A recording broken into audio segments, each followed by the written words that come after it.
D'accord. Mais vous vous souvenez quand même du moment où votre conseiller personnel, M. Idrissa Chérif, a échangé avec son féticheur pour l'inviter à venir à Conakry. Vous vous souvenez de cette date et du moment précis? Écoutez-moi, maître. Vous avez posé une question. J'ai répondu à la question. Vous quittez là-bas pour dire autre chose? C'est une autre question qu'il a posée. Non. Ok, vous ne vous souvenez pas. D'accord. Parlez-nous alors de cette invitation que vous avez faite à ce magicien indien que vous avez invité à venir et qui est d'ailleurs venu à Conakry et qu'on a logé à l'hôtel Mariador. Qui ça? Dont on connaît même le numéro de la chambre. Qui ça? Ce magicien indien que vous avez fait venir, toujours pour vous aider à garder, à conserver le pouvoir. Maître, Oui. j'estime que si vous n'avez pas des preuves à date d'exhiber au parquet, ne faites pas des imaginations parce que votre métier, c'est un métier noble. Et quand vous parlez de magicien, est-ce que c'est un magicien qui m'a donné le pouvoir? Non, ce sont des supputations, des allégations pures et simples pour me salir. D'où, par conséquent, je ne saurais répondre à ces questions. Et si vous me poussez à dire qu'ils ne font pas trait sur les faits pour lesquels je suis devant le tribunal. Parce que si vous n'avez pas des questions liées à ça, ne sortons pas dans le cadre. Ça risque de distraire la Cour. Donc, par rapport à cette question, maître, ça ne me ressemble pas. Mon capitaine, tout ce dont nous parlons, nous en avons suffisamment les preuves. Et je peux vous donner même la liste des personnes qui étaient avec vous ce jour où vous l'avez reçu pour la première fois, quand il a débarqué à l'aéroport. Pour le stade du 28 septembre? Non, pas ça. On est loin de ça d'abord. Donc, si ce n'est pas l'affaire du 28 septembre, vous allez m'obliger à ne pas répondre à cette question. Voilà. Moi, je ne crois qu'au Dieu unique. Mon capitaine.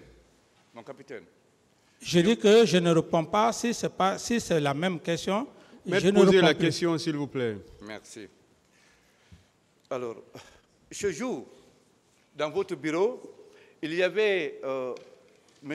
Zano Destin, il y avait Begré, il y avait Sankara, il y avait le lieutenant Fourmi, il y avait Makambo, il y avait Mamoudou Guilavogui, et il y avait même l'adjoint du général Baldé, n'est-ce pas? Lié au fait du 28 septembre? Oui, mais tout est lié. Non, si... S'il vous plaît, c'est par rapport à quoi, maître? Le fait dont je veux qu'on parle, Monsieur le Président, c'est le fait qu'ils ont amené les événements du 28 septembre. Quel fait? Le fait de faire venir des féticheurs, de magiciens, pour l'aider à conserver le pouvoir. Ces magiciens et ces féticheurs... Est-ce que vous vous souvenez que ce jour, le jour, d'après lui, le jour où vous avez reçu Monsieur le Président... le magicien, que vous étiez avec les personnes dont il vient de citer les noms? Non, Monsieur le Président, ce sont des façons pour m'énerver ou troubler votre audience, mais je ne répondrai pas à ces questions. D'autres questions? D'accord. Mon capitaine. Oui, maître. Quand ce magicien indien, vous lui avez demandé qu'est-ce qu'il faut pour garder le pouvoir, pour vous présenter aux élections et pour rester demeuré président, vous vous souvenez de la réponse qu'il vous a donnée? Que vous ne pouvez pas vous présenter et vous serez déconseillé par le général Konaté, par d'autres personnes de votre entourage. Et ces personnes-là, il les a fait même sortir sur le miroir. Vous vous souvenez, vous vous rappelez? Vous savez, maître, En matière de droit pénal, c'est ce qu'on appelle un harcèlement. Un harcèlement. Est-ce que, M. Camara, vous marcelez, s'il vous plaît, vous marcelez. S'il vous J'ai plaît. dit que par rapport au problème d'Indien que vous parliez, ça ne me ressemble pas. Ce sont des allégations pures et simples pour tromper la vigilance, extraire l'esprit des faits pour lesquels je suis là. Je ne réponds pas à cette question. Vous devez vous calmer et répondre aux questions. Ce n'est nullement un harcèlement, M. Camara. Répondez aux questions, s'il vous plaît. Mais cette question n'a pas de réponse. Très bien. Mais quand même, est-ce que vous confirmez que finalement vous n'êtes pas entendu avec ce magicien indien? Parce que lui, il vous a dit que vous ne pouvez pas vous présenter et si vous le faites, vous n'allez pas passer. Parce que lui, il vous a dit que vous ne pouvez pas vous présenter et que si vous le faites, vous n'allez pas passer. Directement, il y a M. Gono Sangaré vous a demandé, alors après vous, qui va venir? Il vous a montré dans le bureau le président Alpha Condé, n'est-ce pas? C'est vrai, non? Mais c'est de l'utopie. Non, ce n'est pas l'utopie, c'est une réalité. Est-ce que c'est vrai? Voilà. C'est faux, c'est de l'utopie. D'autres questions? C'est faux, de l'utopie pure et simple, des allégations. D'autres questions, s'il vous plaît. Très bien. C'est là où l'idée d'abattre Alpha Condé est partie. Parce qu'il fallait à tout prix l'éliminer. Mais pour l'occasion, il fallait attendre les événements du 28 septembre, n'est-ce pas? Non. Très bien.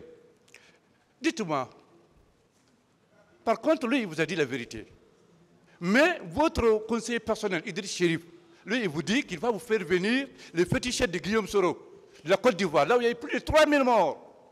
Que lui, il est capable de vous faire éliminer toutes les personnes obstacles pour conserver le pouvoir. Pourquoi vous les avez écoutés?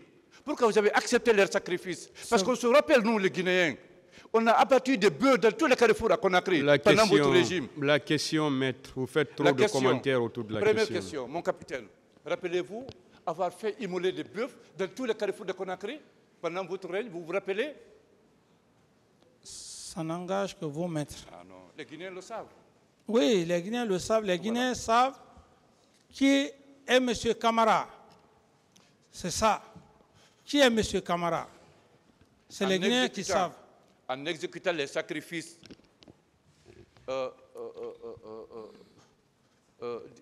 dressés, soulignés par les féticheurs ivoiriens, on vous a dit d'abattre des bœufs dans tous les carrefours de la ville de Conakry.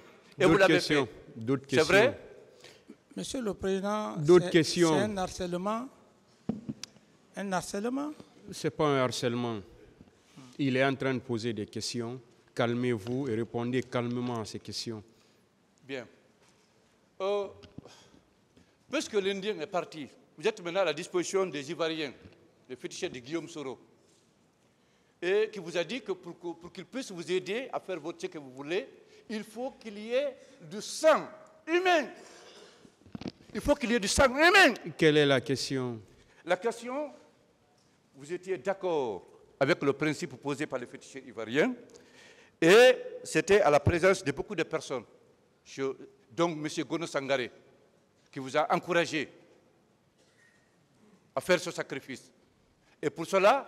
Quelle est la question, maître? La question, pourquoi avez-vous accepté de faire les sacrifices imposés par les féticheurs ivoiriens pour verser du sang humain sur le sol guinéen, dans le souci de conserver le pouvoir? Pourquoi vous l'avez fait? Je ne l'ai jamais fait, c'est vous qui parlez beaucoup. D'autres questions? Très bien. Devant les personnes dont je détiens le nom, vous avez fait la répartition des tâches pour faire ce sacrifice humain. Vous avez désigné des personnes pour aller faire le massacre. Et vous avez désigné d'autres personnes qui devraient porter cette responsabilité d'un Toumba. Est-ce que vous pouvez nous donner le nom de ces personnes? Je dis simplement, Monsieur le Président, c'est quand je dis que c'est une stratégie de me pousser à réagir, mais je ne répondrai pas à cet avocat parce que la déontologie même lui manque, puisqu'il fait des suppositions. Parce que quand on est dans le droit pénal, moi, je n'ai pas besoin de vous l'apprendre. Vous êtes avec quelqu'un qui est novice, mais je vous l'apprends que ce que vous faites n'est pas pénaliste. N'est pas pénaliste. Monsieur Camara.